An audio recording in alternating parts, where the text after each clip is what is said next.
Olá, criança, tudo bem com vocês? Hoje é sexta-feira, mais uma aulinha da tia, tá bom?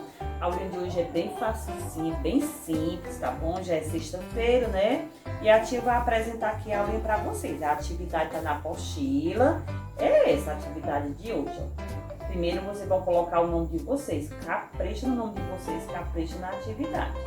Aí, tia, o que é que eu vou fazer nessa partezinha aqui? Vocês vão fazer um X na brincadeira preferida de vocês, tá certo? Prestem bem atenção à brincadeira, o que é que as crianças estão fazendo.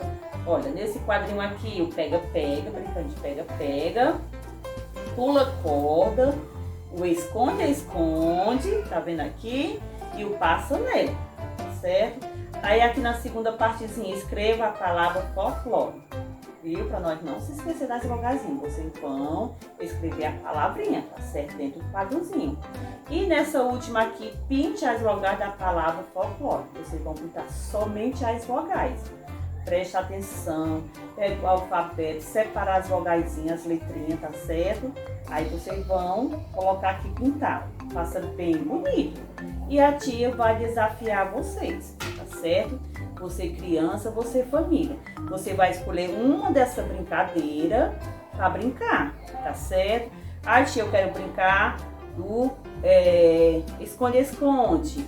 Aí você se esconde e manda a mamãe caçar. Aí a mamãe vai tirar fotinho igual tá aqui, ó.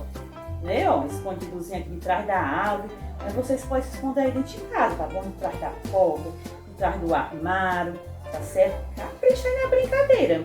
Ah, tia, mas eu não quero brincar, eu quero brincar do pega-pega. Vai brincar do pega-pega, tá certo? Vocês escolhem uma dessas 4 brincadeiras, aí a mamãe tira a foto, viu, mamãe? Ajuda aí as crianças em casa, tá bom? O papai, os irmãozinhos, aí tira a foto na hora da brincadeira e manda pra tia, tá bom? Pra tia poder fazer a chamadinha, certo? Tchau, até a próxima aula.